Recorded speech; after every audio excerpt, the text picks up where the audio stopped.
了。哦，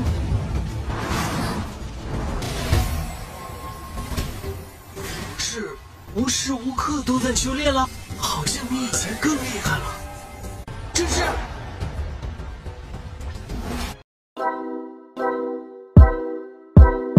Halo Sobat Santuy, gimana kabarnya? Masih sehat kan? Bagi kalian yang belum sehat, disehatin dulu ya sob. Karena sakit itu nggak enak sob, apalagi sakit hati, ya nggak sob.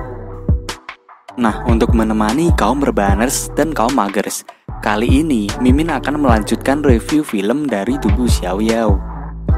Video ini adalah part 16 ya sob, dan untuk link part lainnya ada di deskripsi. Oke sob, tanpa banyak nyiming, sebelum nonton, cari posisi paling enak, siapkan cemilan, longgarkan celana dalam, dan langsung saja, gas oi!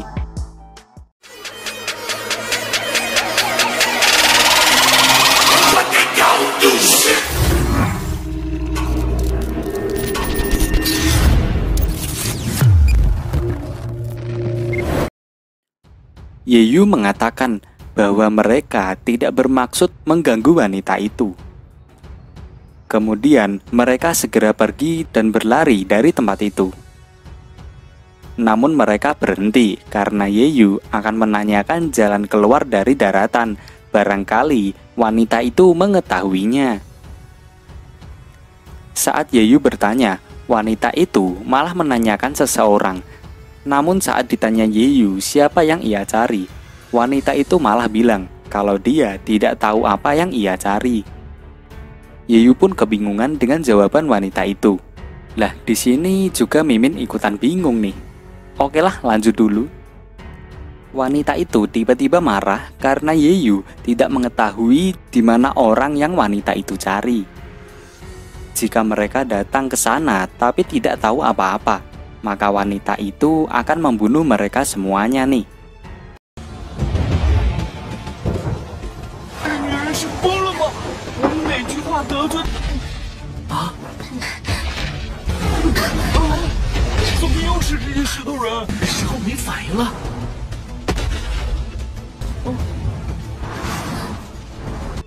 Saat manusia batu itu muncul, Yeyu meminta pertolongan pada gulungan emasnya. Namun sayangnya, saat dibutuhkan, gulungan emas Yeyu tidak merespon sama sekali. Kemudian, saat akan diserang manusia batu, Yeyu mengatakan jika ia bersedia untuk mencarikan orang yang dimaksud wanita itu.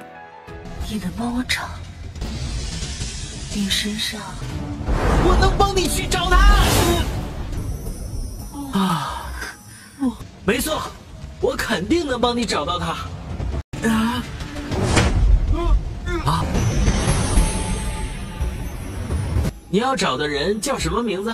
我不知道。这女人故意玩我吧？ Namun saat Yeyu bertanya siapa namanya dan bagaimana ciri-cirinya, lagi-lagi wanita itu terus mengatakan hal yang sama jika ia tidak mengetahuinya. Dan film ini pun berhasil membuat bingung penontonnya nih. Aduh. Yeyu bersedia membantunya, namun wanita itu harus membantu teman-temannya untuk meninggalkan daratan terlebih dahulu dengan teman Yeyu yang lainnya yang saat ini menunggu di luar. Kemudian wanita itu membuka portal yang menghubungkan tempat itu dengan teman-temannya di luar gerbang. Si Jingyi mengajak Yeyu untuk pergi bersama. Namun wanita itu bilang kalau Yeyu tidak bisa ikut karena harus menemukan seseorang yang ia cari nih. Kemudian satu persatu teman-teman Yeyu melewati portal itu, dan saat si Jingyi sudah melewatinya, Yeyu langsung bergegas memasuki portal itu. Namun sayangnya portal tersebut sudah tertutup. Untuk membantu Yeyu, wanita itu memanggil seekor burung elang emas miliknya. 可是你又要我找人，又不让我出去。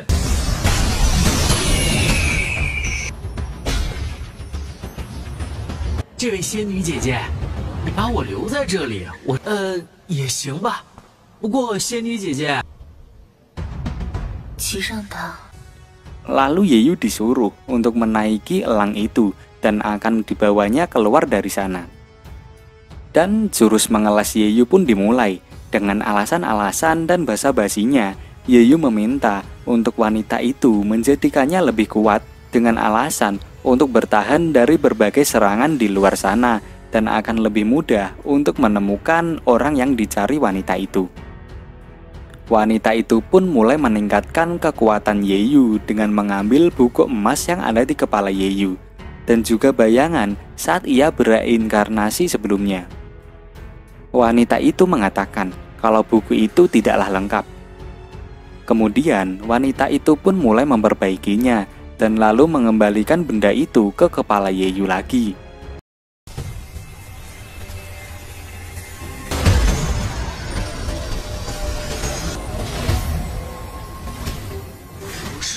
无时无刻都在修炼了，好像比以前更厉害了。这是。Setelah itu, Yeyu mampu meningkatkan kultivasinya dan bahkan ia sekarang mampu menerobos ke ranah penyucian sumsum dan tinggal selangkah lagi menerobos ranah janin suci. Dikarenakan Yeyu yang sangat lama tidak segera menaiki burung elang itu, binatang legendaris itu pun membawa Yeyu secara paksa nih dan membawa Yeyu pergi ke suatu tempat. Yeyu pun keluar dari portal dan ia sudah sampai di dunia luar meninggalkan daratan. 马上就可以大展宏图了，好浓郁的灵气啊！谁帮你主子去找人？吓死我了，还好没掉下。算了算了。 Di malam harinya, Yeyu yang masih terbang. Dalam perjalanannya, ia sempat berangan-angan agar bisa bertemu dengan Suyan, wanita yang sangat ingin sekali Yeyu temui. Di pagi harinya, Yeyu yang terbangun dari tidurnya menanyakan kepada elang itu mengapa mereka masih saja terbang.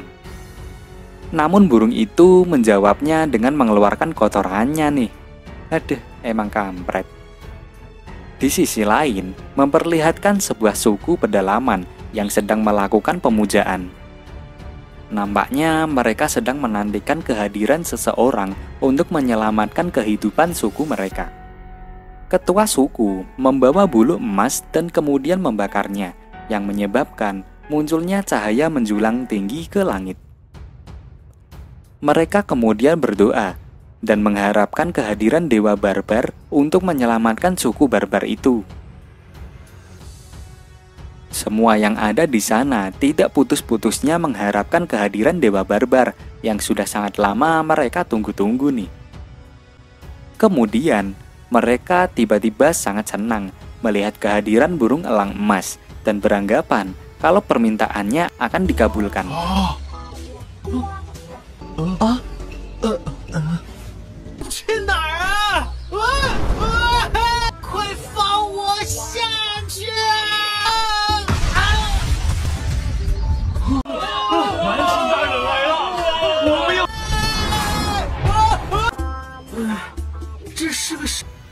Kemudian muncul Yeyu yang dijatuhkan elang emas itu dari atas langit.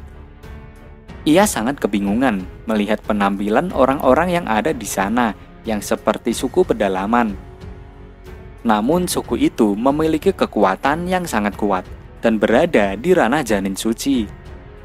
Yeyu pun sangat ketakutan akan hal itu. Lalu ketua suku itu mendekati Yeyu, kemudian menyembah Yeyu dan menghormati Yeyu sebagai dewa barbar. Ketua suku menjelaskan, dahulu kala seorang putra nubuat meramalkan bahwa akan ada seorang dewa barbar yang akan datang di atas burung elang emas. Yeyu pun tersanjung mendengarnya. Lalu tiba-tiba terdengar suara perut Yeyu yang kelaparan. Ya, karena berhari-hari Yeyu berada di atas burung elang emas itu. Ia pun langsung disuguhi banyak makanan.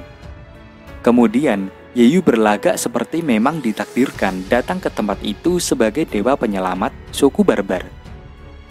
Ternyata, di balik batu ada dua orang yang memata-matai Yeyu sejak tadi. Mereka bingung mengapa hal itu bisa terjadi. Mereka berencana menyingkirkan Yeyu karena mereka tersadar Yeyu hanya berada di ranah penyucian sumsum saja. Mereka tidak percaya jika dewa barbar hanya memiliki kekuatan sebatas itu saja, dan mereka beranggapan kalau Yeyu adalah dewa palsu. Namun saat mereka mengintip, mereka diketahui oleh Yeyu. Kemudian salah satu dari suku itu yang bernama Tinu menjelaskan kalau dua orang itu datang sebagai tamu mereka. Namun Yeyu menaruh rasa curiga kepada dua orang itu. Kemudian kepala suku menjelaskan kalau gerbang ilahi mereka belum dibuka selama 1 tahun. Ia memohon kepada Yeyu untuk membuka gerbang itu. Yeyu tak mau ambil pusing atas perkataan mereka. Ia pun ingin memakan semua makanannya dan ingin beristirahat pula. Yeyu kemudian diantarkan ke pemukiman suku itu. Ternyata kedatangan Yeyu sudah dipersiapkan oleh mereka. Suku tersebut bahkan sudah menyiapkan tenda untuk Yeyu beristirahat. Tenda yang sangat besar yang terletak di tengah-tengah pemukiman mereka. Saat Yeyu sudah sampai di dalam tenda, ia pun sangat senang dengan tenda yang sangat luas itu. Lalu ia segera menyuruh Tinu untuk pergi dari sana, untuk meninggalkan Yeyu beristirahat sendirian. 有事您招呼我就行。大人，我叫满铁牛，挺别致。对了，我就先走了。